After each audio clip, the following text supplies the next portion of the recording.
Hello my friends, welcome back to my channel.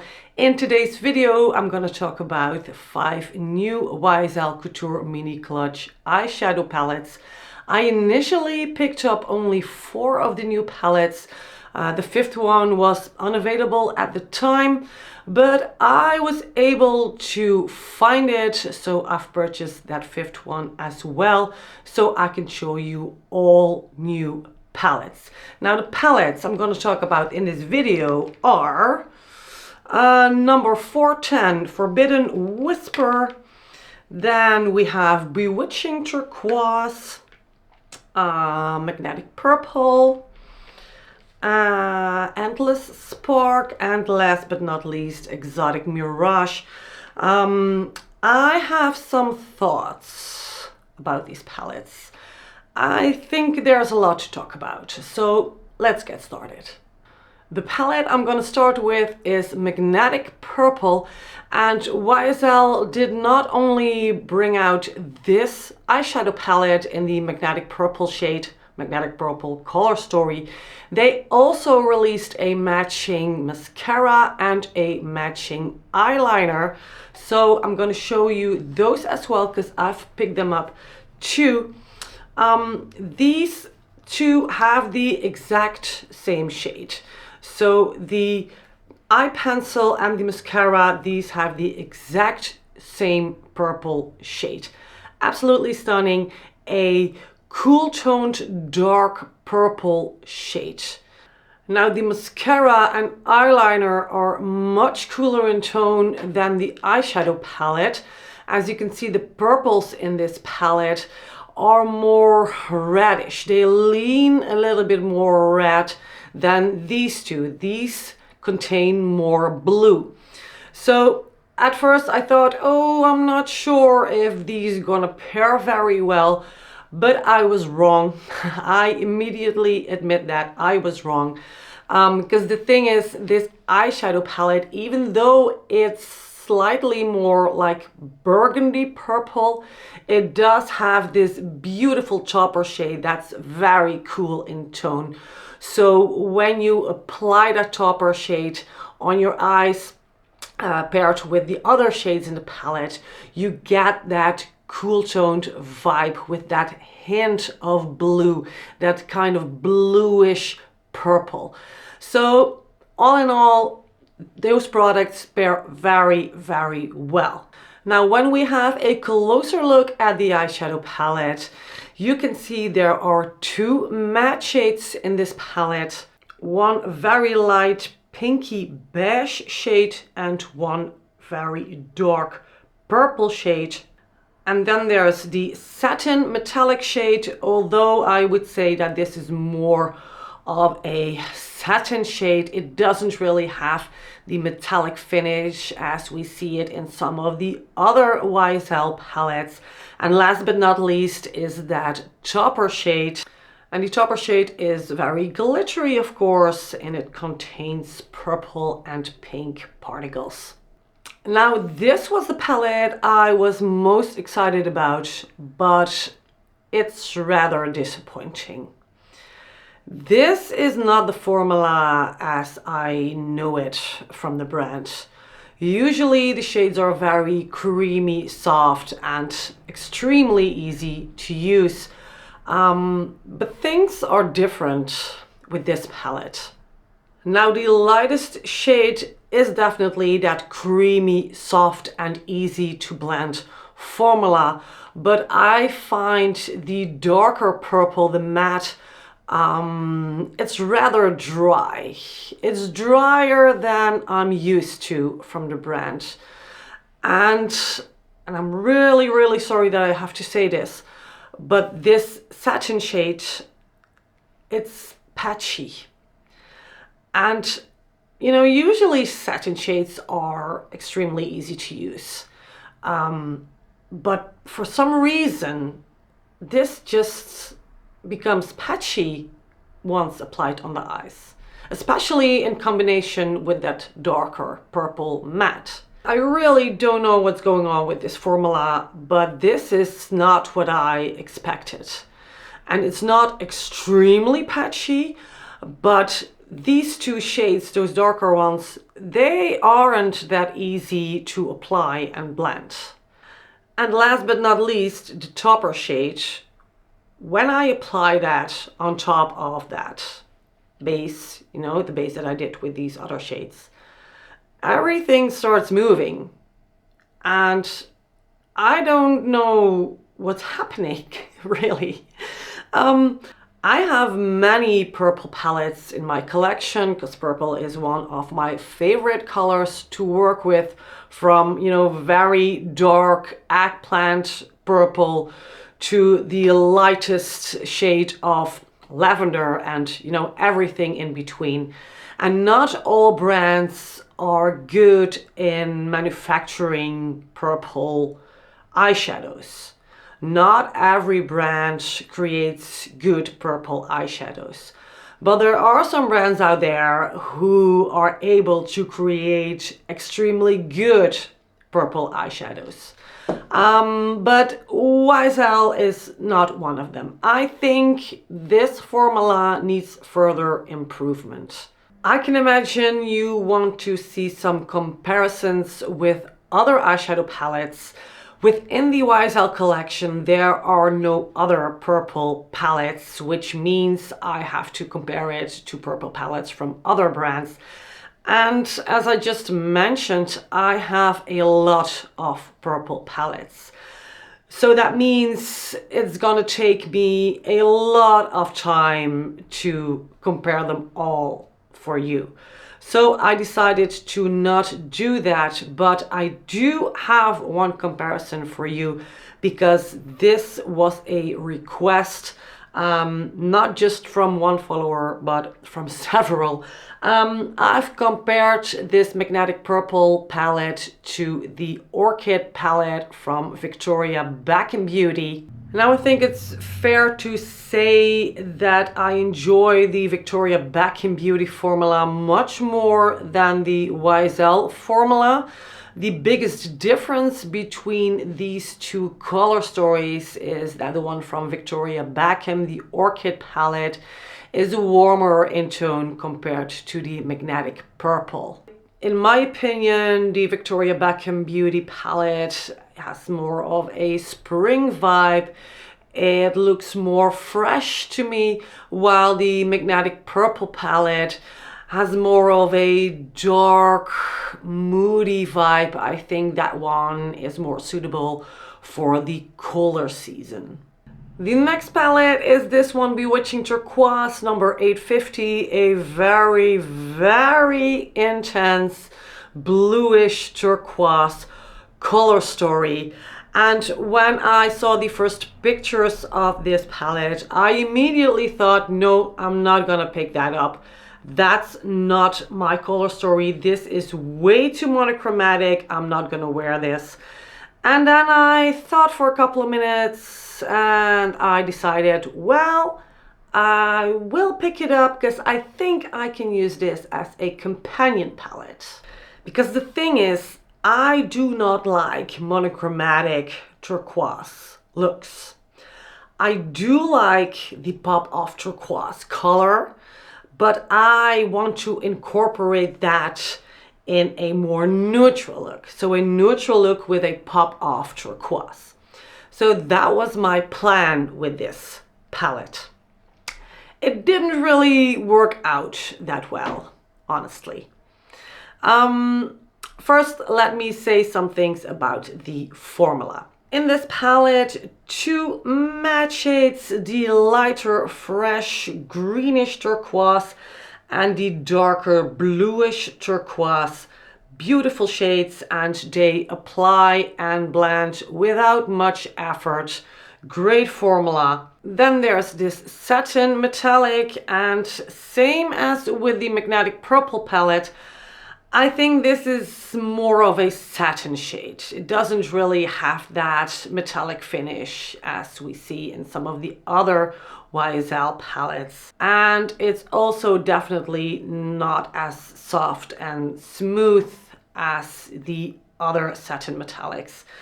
Last but not least, the topper shade in this palette. This shade contains some glitters, sparkles in white, blue, green, turquoise.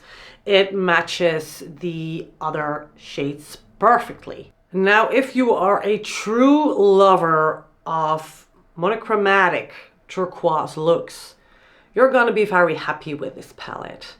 But if you are just like me, a neutral lover, but you like to add a pop of color to your look, a pop of turquoise, I think you're gonna be a little bit disappointed. I've tried several looks with this palette, and none of the looks really excite me. I actually really like turquoise as a shade. It's a beautiful, fresh summer shade. And I also think that it suits me. It's just that these particular turquoise shades aren't the best shades for me.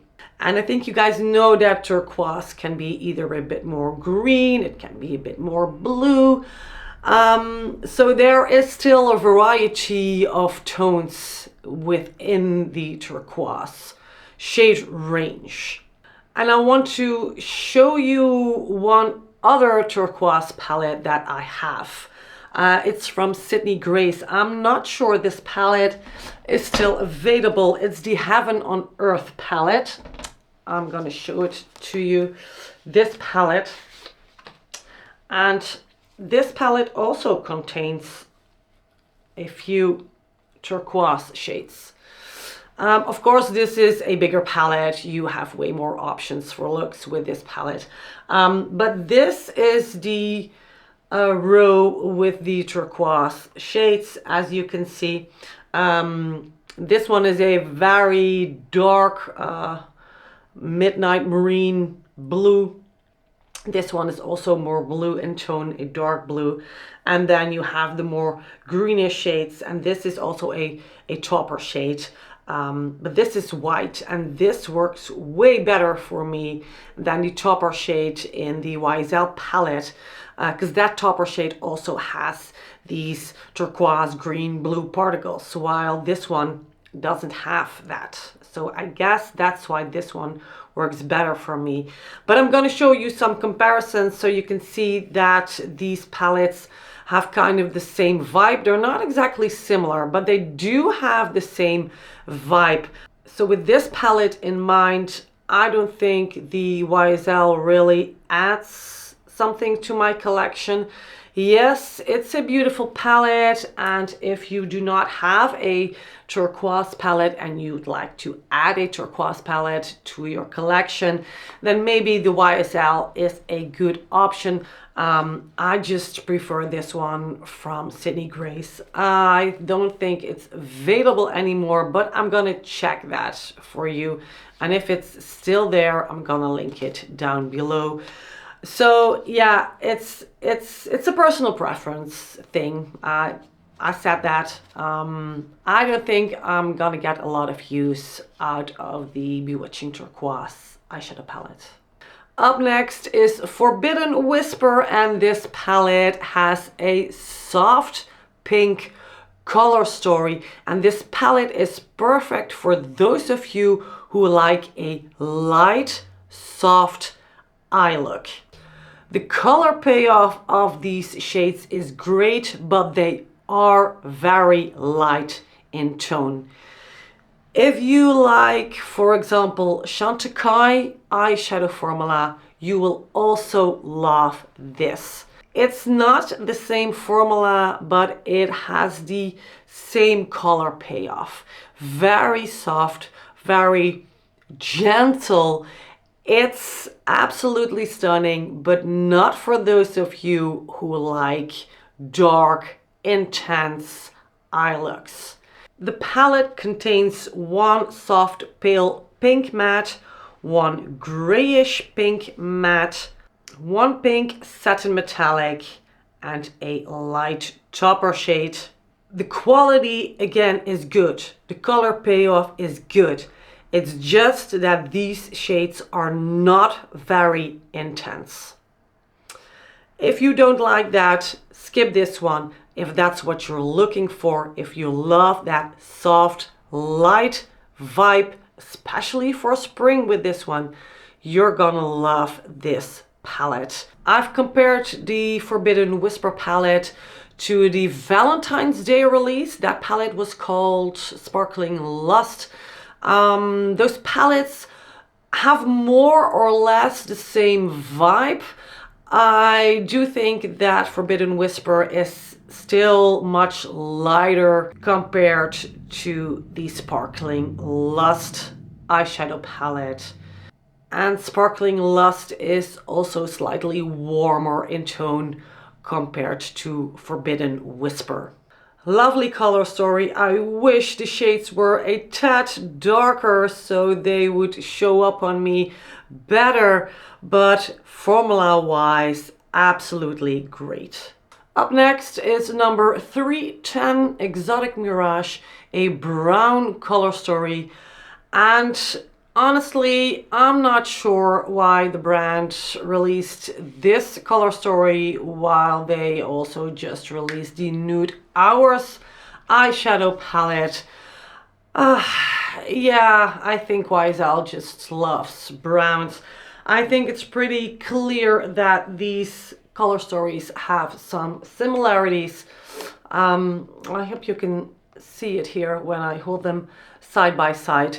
I think it was very unnecessary to launch this palette while this one also just got released. I don't really understand that, but yeah, I mean, who am I?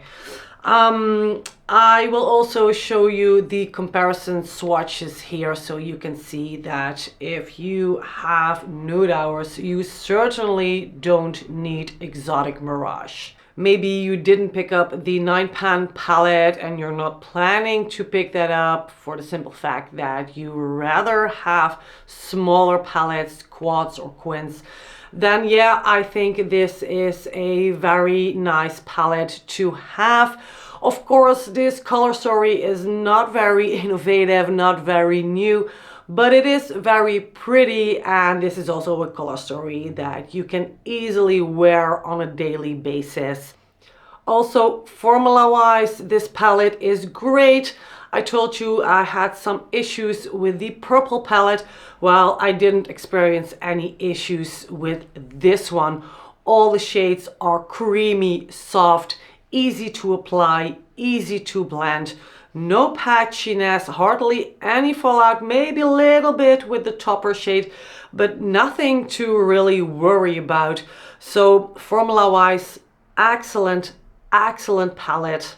I have also compared the Exotic Mirage palette to the Overbrune palette from YSL. I think these palettes are different enough to justify to have both. And last but not least, I've compared Exotic Mirage to the Storadol's palette. I know many of you have that palette. And I think it's pretty clear that Storadol's is more neutral in undertone compared to Exotic Mirage. Again, if you have the bigger 9-pan palette Nude Hours, you might want to skip Exotic Mirage. But if you do not have that palette, or if you are looking for a new brown palette to add to your collection, this one is absolutely great and I highly recommend it.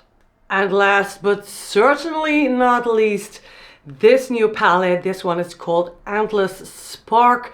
A perfect color story for spring. And I think out of these 5 new ones, this is my favorite. Now the formula of this palette is a little bit different compared to what we usually see from the brand, because this palette doesn't contain any matte shades. This lilac shade is a satin metallic, and this definitely looks more metallic once applied on the eyelids. All other shades in this palette are topper shades. Now the thing with this palette, if you do a look with these 4 shades, you get a very, very glittery eye look. And because the topper shades have a translucent base, not much color to them, you get a like glitter bomb on your eyes. So you only see sparkles, glitters. And maybe some of you love that, but I like to pair this palette with matte eyeshadow palettes or with mattes from other palettes. So this really is a companion palette for those matte palettes I have. And I do have a perfect match for this palette. I'm going to show you the Viseart Paris Mattes palette, and then you'll see why these two are a lovely, lovely pair. So this is the combo I really, really love. This is also the combo I'm wearing on my eyes today. I've used a couple of mattes from the Paris Mattes from Viseart, and I think all shades from the palette. Yes, I believe so. So this is how I like to use a palette like this. Of course, you don't have to do that. You can also, by the way, just grab some other matte palette you like. It doesn't have to be this one. I just wanted to show you how great these pair. But yeah, this is just how I like to use a palette that contains no matte shades. I don't think it's like necessary to use matte shades to create a good look. I mean, for example, the Baddie palette from Lisa Eldridge, maybe you have that one. That one doesn't contain any mattes, and I do not have issues with that. I don't feel the need to bring in mattes to create a good look with that palette. But with this palette, I do feel the need to bring in some matte shades. And that basically has to do with the fact that, well, first of all, the formulas are completely different, but most of all because these topper shades have a translucent base, not much color to them, and I want you to see that color. So when I put these topper shades on top of a matte base, there's just more color and you get a more impactful look, and that's what I want to achieve.